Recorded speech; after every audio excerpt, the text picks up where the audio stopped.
Retired Kizza Besigye, Kizza Besigye, our Postal Platoon 743 Captain Roland Destroyer. Frederick Mpanga,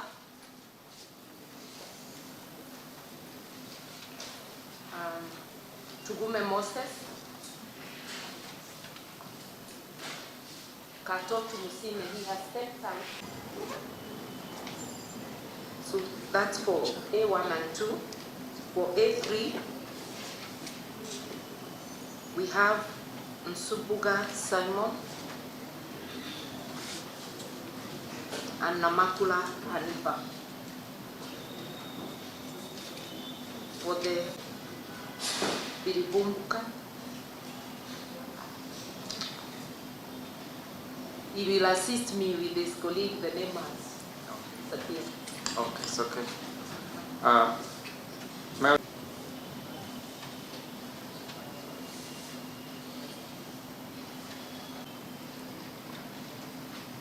here together with George Bigira, Senior State Attorney. Since approach is my lord from Tom Gatiko. Thomas Gatiko is on. And on our side, for A1 and A2, there will be a few questions from Tugume Moses, then I'll conclude. Both of us will take very little time. And then for A3, I'm informed that Nsubuga Simon will also be asking some questions. Then we'll have we'll begin, and I will. Maybe my lord, for council seats.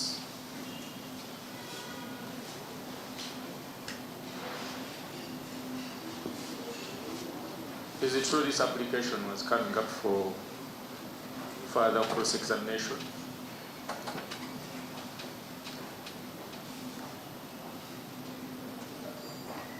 However, my Lord, of Joseph Chomuhendo.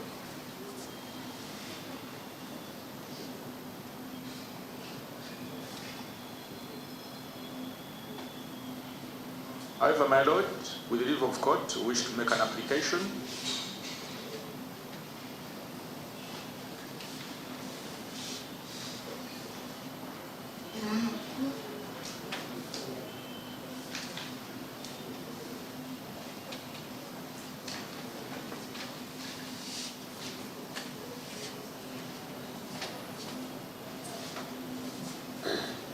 yes, my Lord, to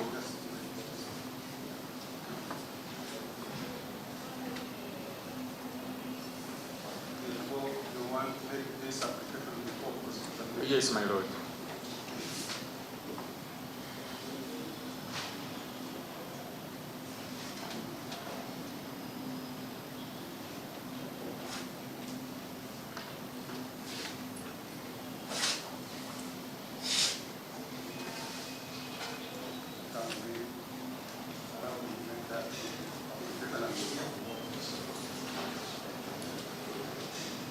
Can't possibly stop an application to them. Maybe even as he makes it, I omitted just to mention as a matter of courtesy that in court we have an observer, an advocate, Monsieur Narifou Said, who practices both in France and in Senegal. Just as a courtesy.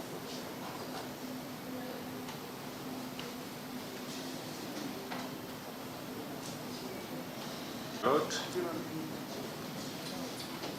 My Lord, this was an application for witness protection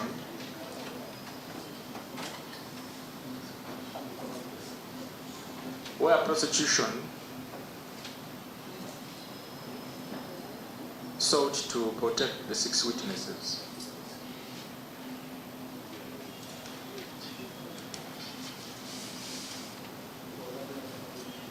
And my Lord, 6 witnesses.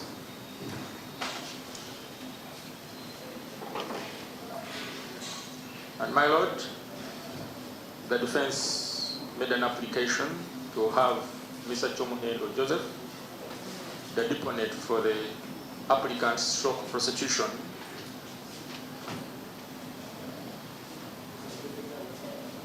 to be cross-examined.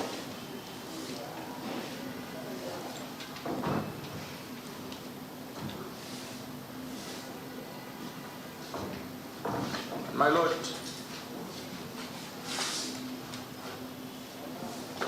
this cross-examination started from 23rd of April 2026,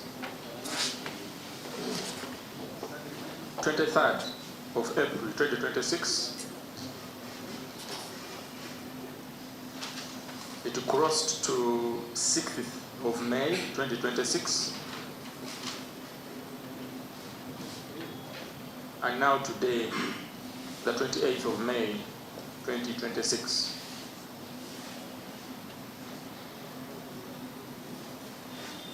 My Lord,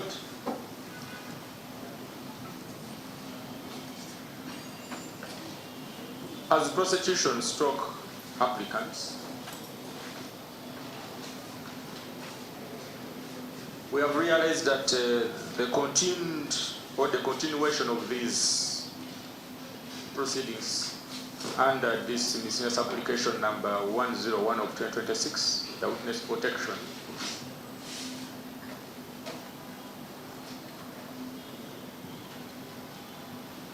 are delaying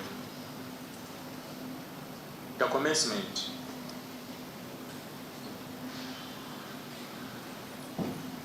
of the hearing of the substantive case, the actual hearing of the substantive case.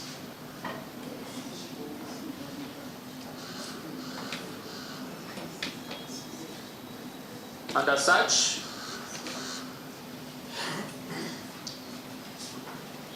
the prosecution stroke the applicant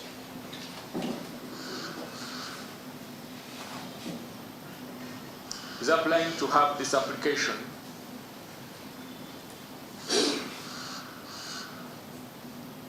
withdrawn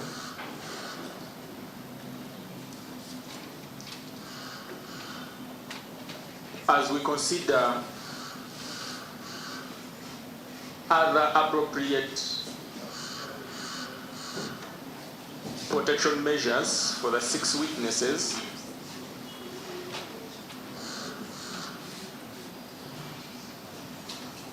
which we deem will be effective, appropriate,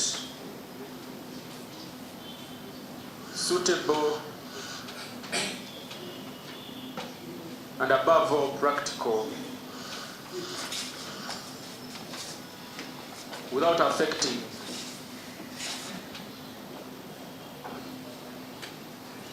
the expeditious trial of the main case.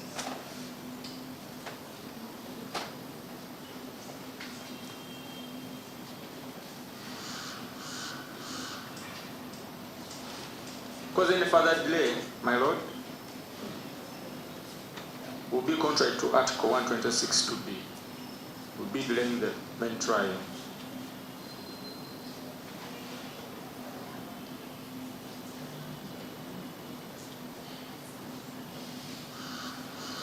Is therefore our prayer, my Lord,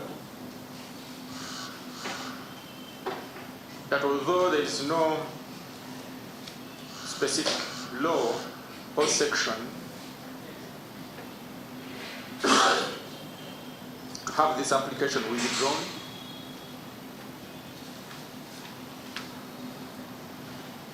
we believe that this court has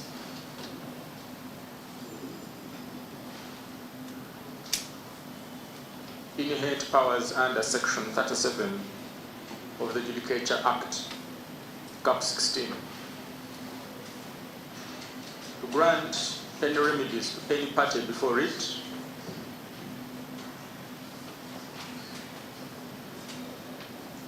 and the application for withdrawal of this application not being exceptional.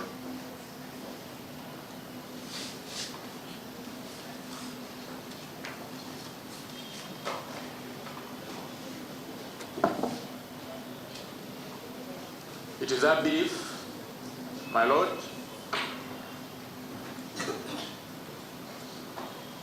that the withdrawal of this application would serve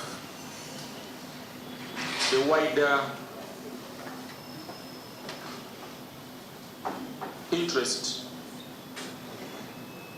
of expeditious justice.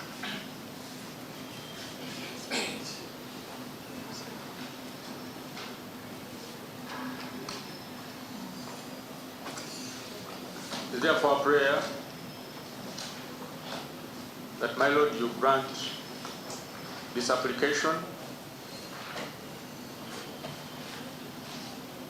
and have this application withdrawn to enable prosecution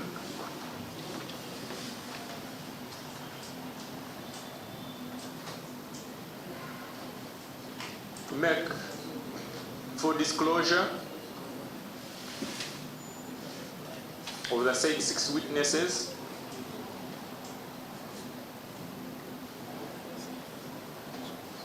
and we have the substantive case, my Lord, fixed for hearing.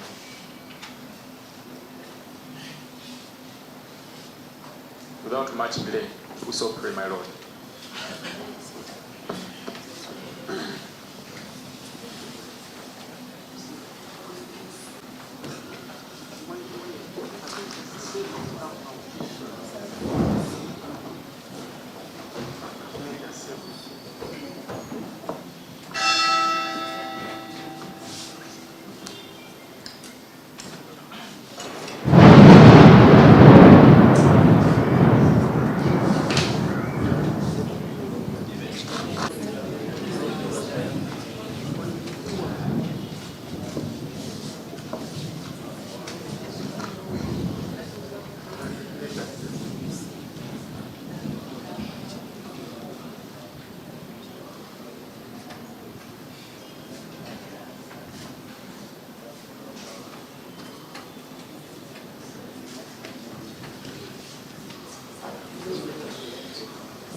cross-examine him, and one more lawyer on our side, before the lawyers of A3 would also cross-examine him.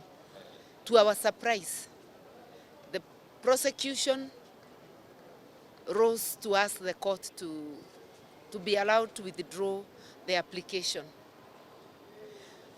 We couldn't oppose the withdrawal because our position from the beginning is that the application had no merit and it was going against the right to fair trial. You cannot be subjected to trial with a blindfold where you do not know who is your accuser, where the evidence is coming from. So whereas we welcome the withdrawal, we also note that the court's time has been wasted, and we said it to the court, because 2 days of cross-examination, the prosecution must have known that their case was very weak, and that is why they have withdrawn to avoid dismissal. We asked the court to allow withdrawal with prejudice, meaning they cannot bring such an application again. But the court has given them a free hand.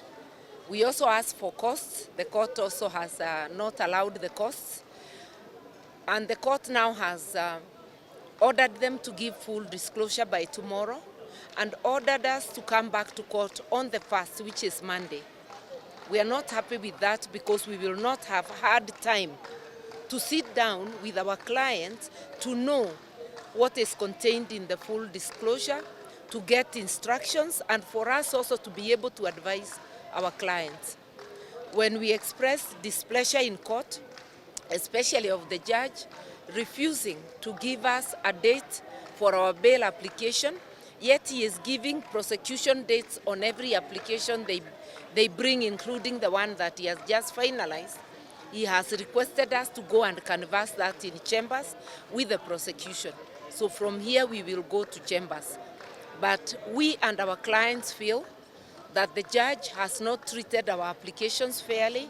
He's giving the prosecution priority.